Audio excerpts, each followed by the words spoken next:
Assalamualaikum warahmatullahi wabarakatuh. Perkenalkan, nama saya Umu Kalsum dengan NIM 203015015, jurusan Penjaskesrek kelas A angkatan 2020. Kali ini saya akan menjelaskan tentang materi memahami manusia melalui dimensi filsafat. Apa itu filsafat? Nah, sebelum lebih jauh membahas tentang hakikat manusia dalam dimensi filsafat, penulis terlebih dahulu memaparkan tentang pengertian filsafat itu sendiri. Secara etimologis, filsafat berakar dari bahasa Yunani yaitu philein yang berarti cinta dan sophia yang berarti kebijaksanaan. Jadi filsafat adalah cinta akan kebijaksanaan. Kata sophia dalam pendidikan filsafat lebih dari sekedar wisdom. Dalam bahasa Inggris, sophia mengandung banyak makna. Beberapa filosof Yunani seperti Herodotus, Pythagoras, dan Plato menunjukkan keragaman pengertian ini. Nah, Herodotus menggunakan kata philosopein dalam upaya untuk menemukan sesuatu. Dalam pengertian ini, filsafat diberi arti rasa cinta untuk mengetahui dan memuaskan aspek kognitifnya. Sementara Pythagoras mengaitkan sophia dengan kontemplasi. Sophia bagi Pythagoras adalah pengetahuan hasil kontemplasi. Dengan pengertian itu, murid Plato ini ingin membedakan antara pengetahuan hasil kontemplasi dengan pengetahuan yang bersifat teknis dan instrumentalistik yang dimiliki oleh para pelaku bisnis dan atlet. Secara terminologis, banyak sekali pendapat-pendapat yang berkenaan dengan pengertian filsafat. Tidak ada pengertian yang secara pasti, tetapi berikut beberapa pengertian yang penulis dapat dari beberapa sumber. Filsafat adalah ilmu pengetahuan yang amat luas, yang berusaha untuk memahami persoalan-persoalan yang timbul di dalam keseluruhan ruang lingkup pengalaman manusia. Filsafat adalah ilmu yang mempelajari dengan sungguh-sungguh tentang hakikat kebenaran sesuatu. Filsafat adalah daya upaya manusia dengan akal budinya untuk memahami, mendalami, dan menyelami secara radikal dan integral serta sistematik mengenai ketuhanan alam semesta dan manusia, sehingga dapat menghasilkan pengetahuan tentang bagaimana hakikatnya yang dapat dicapai akal manusia dan bagaimana sikap manusia seharusnya setelah mencapai pengetahuan tersebut.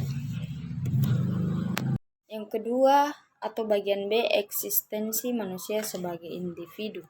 Nah, pembahasan ini mengutip tulisan Zainal Abidin ketika membahas tentang filsafat eksistensi Soren Abi Kierkegaard. Tulisannya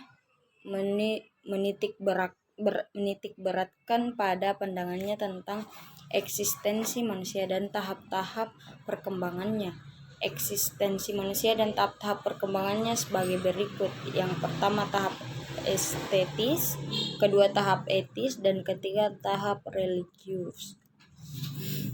Yang pertama, tahap estetis. Tahap estetis adalah tahap di mana orientasi hidup manusia sepenuhnya diarahkan untuk mendapatkan kesenangan. Pada tahap ini manusia dikuasai oleh naluri-naluri seksual atau libido, oleh prinsip-prinsip kesenangan yang hedonistik, dan biasanya bertindak menurut suasana hati atau mood. Manusia estetis pun adalah manusia yang hidup tanpa jiwa. Ia tidak mempunyai akar dan isi di dalam jiwanya. Kemauannya adalah menginginkan diri pada kecenderungan masyarakat dan zamannya. Yang menjadi tren dalam masyarakat menjadi petunjuk hidupnya, dan oleh sebab itu ia ikuti secara seksama. Namun kesemuanya itu tidak dilandasi oleh passion apapun, selain keinginan untuk sekedar mengetahui dan mencoba. Hidupnya tidak mengakar dalam, karena dalam pandangannya suatu kehidupan itu ada di dunia luar. Panduan hidup dan moralitasnya ada pada masyarakat dan kecenderungan zamannya. Etis. Memilih hidup dalam tahap etis berarti mengubah pola hidup yang semula estetis menjadi etis. ada semacam pertobatan di sini, di mana individu mulai menerima kebijakan-kebijakan moral dan memilih untuk mengingatkan diri kepadanya. Prinsip kesenangan dibuang jauh-jauh dan sekarang ia menerima dan menghayati nilai-nilai kemanusiaan yang bersifat universal. Sudah mulai ada passion dalam menjalani kehidupan berdasarkan nilai-nilai kemanusiaan yang dipilihnya secara bebas. Perkawinan merupakan langkah perpindahan dari eksistensi estetis ke eksistensi etis. Prinsip kesenangan dan naluri seksual tidak diproyeksikan langsung dalam petualangannya dengan wanita, melainkan disublimasikan untuk tugas-tugas kemanusiaan. Hidup manusia etis tidak untuk kepentingannya sendiri, melainkan demi nilai-nilai kemanusiaan yang jauh lebih tinggi. Tahap religius. Keotentikan hidup manusia sebagai subjek atau aku baru akan tercapai kalau individu dengan mata tertutup lompat dan meleburkan diri dalam realitas Tuhan. Lompatan dari tahap etis ke tahap religius jauh lebih sulit dan sublim daripada lompatan dari tahap estetis ke tahap etis. Maka secara rasional kita bisa mempertimbangkan segala konsekuensi yang mungkin akan kita hadapi. Sedangkan lompatan dari tahap etis ke tahap religius nyaris tanpa pertimbangan-pertimbangan rasional. Tidak dibutuhkan alasan atau pertimbangan rasional dan ilmiah di sini. Yang diperlukan hanyalah keyakinan subjektif yang berdasarkan pada iman. Hidup dalam Tuhan adalah hidup dalam subjektivitas transenden tanpa rasionalisasi dan tanpa ikatan pada sesuatu yang bersifat duniawi atau munden. Yang ketiga atau bagian C, hakikat manusia dalam pandangan filsafat. Para ahli pikir dan ahli filsafat memberikan sebutan kepada manusia sesuai dengan kemampuan yang dapat dilakukan manusia di bumi ini. Manusia adalah Homo sapiens, artinya makhluk yang mempunyai budi. Kedua, manusia adalah animal rasional, artinya binatang yang berpikir. Ketiga, manusia adalah Homo loquens, artinya makhluk yang pandai menciptakan bahasa dan menjelmakan pikiran manusia dan perasaan dalam kata-kata yang tersusun. Yang keempat, manusia adalah Homo faber, artinya makhluk yang terampil. Dia pandai membuat perkakas atau disebut juga tool-making animal, yaitu binatang yang pandai membuat lalat. Yang kelima, manusia adalah zoon politikon, yaitu makhluk yang pandai bekerja sama, bergaul dengan orang lain dan mengorganisasi diri untuk memenuhi kebutuhan hidupnya. Yang keenam, manusia adalah Homo economicus, artinya makhluk yang tunduk pada prinsip ekonomi yang bersifat ekonomis. Manusia adalah Homo religius, yang makhluk yang beragama. Dr. M.J. Langeveld, seorang tokoh pendidikan bangsa Belanda, memandang manusia sebagai animal educandum dan animal educable, yaitu manusia adalah makhluk yang harus dididik dan dapat dididik. Oleh karena itu, unsur rohani merupakan syarat mutlak terlaksananya program-program pendidikan. Penulis akan mencoba memaparkan apa sebenarnya hakikat manusia yang dirangkum dari beberapa sumber bacaan. Ilmu yang mempelajari tentang hakikat manusia disebut antropologi filsafat. Bagian D, hakikat dan martabat manusia. Tahap religius sebagaimana telah dijelaskan di atas. Dalam bagian ini telah diarahkan pada hakikat dan martabat manusia. Berdasarkan agama Tauhid, manusia dalam ajaran agama Tauhid tersusun dari dua unsur, yaitu materi dan non-materi, jasmani dan rohani. Tubuh manusia mempunyai daya fisik atau jasmani, yaitu daya mendengar, daya melihat, daya merasa, daya meraba, daya mencium, dan daya gerak, baik di tempat seperti menggerakkan tangan, kepala, kaki, mata, dan sebagainya. Adapun roh atau jiwa yang berasal dari non-materi, yang biasa disebut dengan an-nafs, memiliki 3 daya. Yang pertama daya pikir yang disebut akal berpusat di kepala, yang kedua daya rasa di dada berpusat di kalbu, dan yang ketiga daya nafsu berpusat di perut. Ketika daya dimaksud akan mengalami perkembangan dan penurunan sesuai dengan kemampuan manusia dalam mengelola daya-daya dimaksud.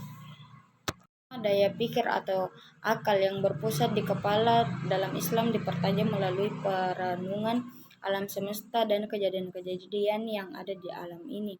Oleh karena itu, para filosof Muslim mempertajamnya dengan melalui dorongan-dorongan ayat kauniyah, ayat-ayat mengenai alam kosmos yang mengandung perintah kepada manusia agar memikirkan dan meneliti alam sekitarnya.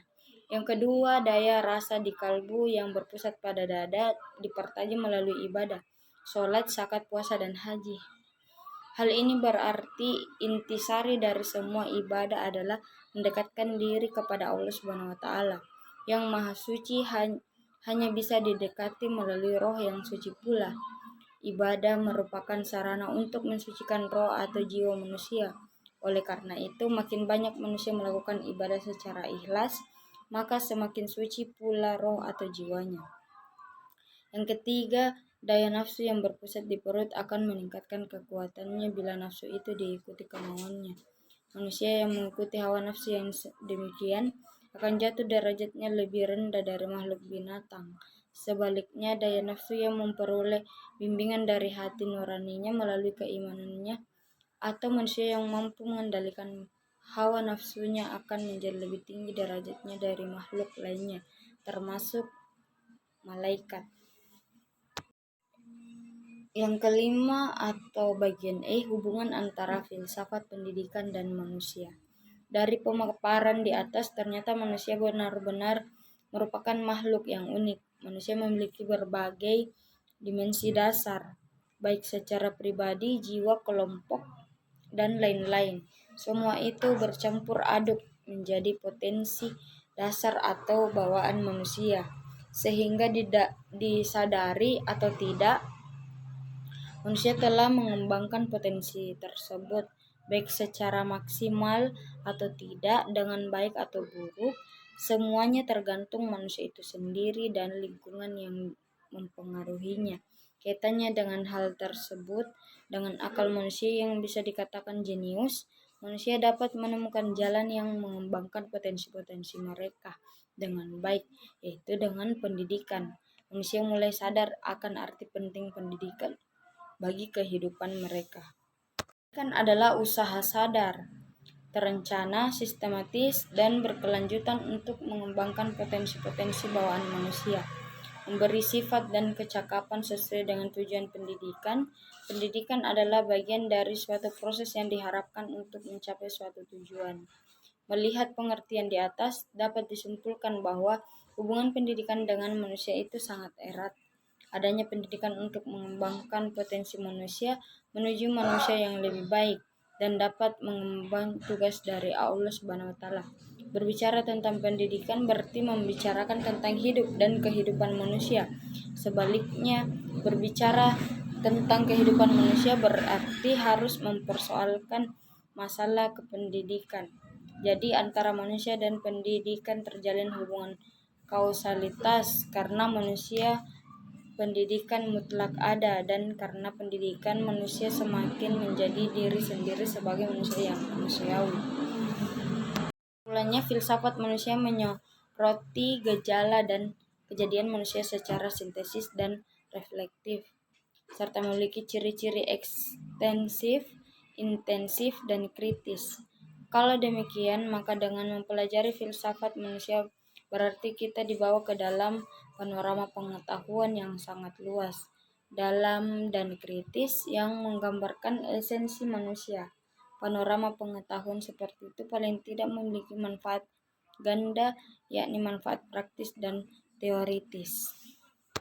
Penjelasan dari saya tentang materi memahami manusia melalui dimensi filsafat. Kurang dan lebihnya mohon dimaafkan. Wabillahi taufiq wal hidayah. Wassalamualaikum warahmatullahi wabarakatuh.